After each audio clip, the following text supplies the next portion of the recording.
2022 brought a number of new IPs into the limelight, many of which we're hoping will have exciting futures going forward. But of course, there was no shortage of new installments in established franchises either. Sequels aren't often as exciting as new IPs inherently tend to be, but they do have the advantage of being able to build on existing foundations to deliver increasingly better experiences. And thankfully, there were several such games over the last 12 months. Here, we're going to talk about the ones that stood out to us the most. God of War RAGNAROK.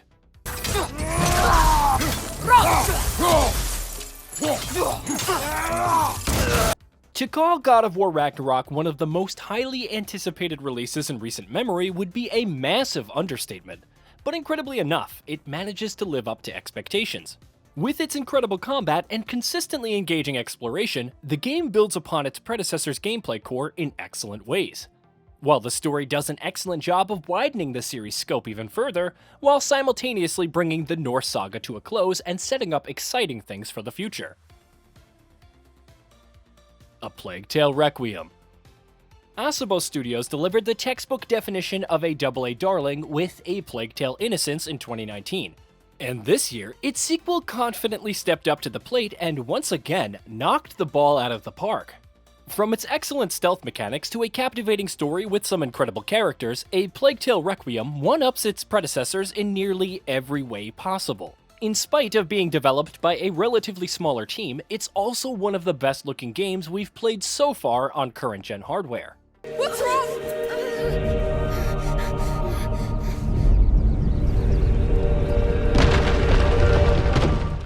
Shadow Warrior 3. Shadow Warrior 3 didn't exactly set anyone's world on fire when it launched this year, and sure enough, the game did have some deficiencies that make that easy to understand. For those invested in the series though, it was a great time.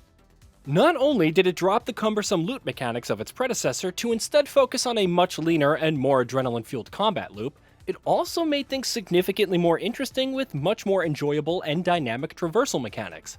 For fans of the genre, there's plenty to like here.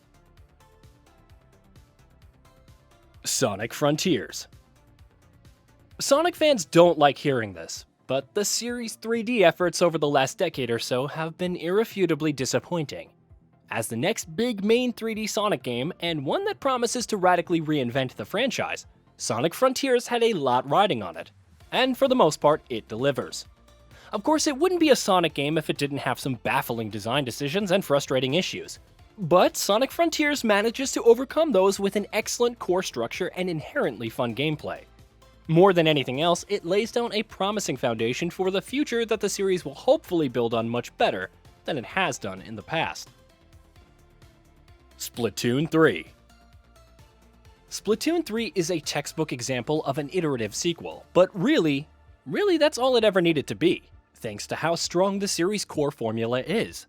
The gameplay loop of battling a team for supremacy in a competition of who can cover more of the map in their paint of choice has been an incredible one since the original Splatoon came out, and it continues to be just as fun in Splatoon 3, thanks in no small part to the many refinements it makes to the formula.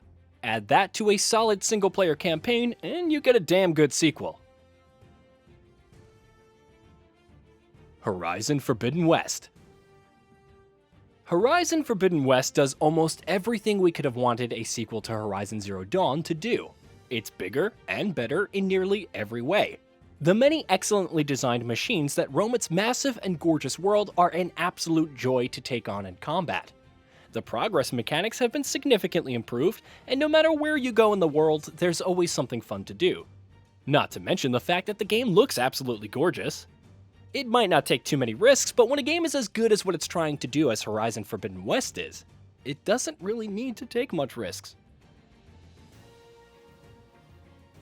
Return to Monkey Island.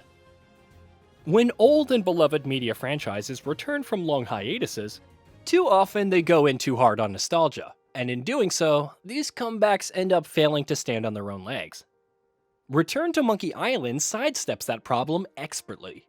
Oh, there's no shortage of nostalgia mining here, but typically enough for the series, Return to Monkey Island does that in an incredibly hilarious and meta way. Its story is amazing from start to finish, the writing is as sharp as a razor, the puzzles are an absolute blast, and there's a ton of quality of life improvements that modernize the experience in key ways. Now this is what you call a triumphant return. Dying Light 2: Stay Human. Techland had made it abundantly clear that it had every intention to go bigger and better with Dying Light 2: Stay Human, and it's safe to say that the game doesn't disappoint, for the most part. It's still a little rough around the edges and has plenty of room for improvement, but at the same time, it also concocts an excellent gameplay loop focused on parkour and slick first-person combat. The day-night cycle is also put to excellent use, and exploring the massive open world always feels rife with danger. Like its predecessor, Dying Light 2: Stay Human is very much a diamond in the rough. Rogue Legacy 2. The wait for Rogue Legacy 2 may have been a very long one, but most fans of the original were confident that their patience would be rewarded, which of course turned out to be correct. We've had no shortages of excellent roguelike titles in recent years, but Rogue Legacy 2 surely ranks as one of the very best in the batch. Addictive progression mechanics, pixel-perfect platforming and combat, incredible boss fights, fine-tuned difficulty, impressive and flexible build variety, all of this and more. Rogue Legacy 2 delivers in spades. Mario plus Rabbids: Sparks of Hope. Unlike many sequels that decide to play things safe, like some in this very list, Mario plus Rabbids: Sparks of Hope boldly decided to make the decision to shake up a winning formula. It was a gamble that paid off, because incredibly enough, it's an even better and much more full-featured experience than its predecessor. The new and improved combat system feels much more dynamic. There's a significantly expanded focus on exploration, there's a vast array of characters to use in combat, each more fun than the last, and the deeper RPG mechanics make progression feel rewarding throughout the experience. One-upping Kingdom Battle was no easy task, but Sparks of Hope does just that, and with great confidence. Sniper Elite 5. Sniper Elite has always been a classic example of a niche AA franchise, but bit by bit, it's gained quite a bit of traction with fans. Sniper Elite 5 takes all of the improvements the series has made over the course of several years, owns them to a polish, and packages them all together in a solid, incredibly enjoyable military stealth game that genre fans are guaranteed to love. With vast maps, emergent stealth mechanics, a focus on player agency, and more, Sniper Elite 5 delivers a solid stealth experience in an industry that's been starved for them.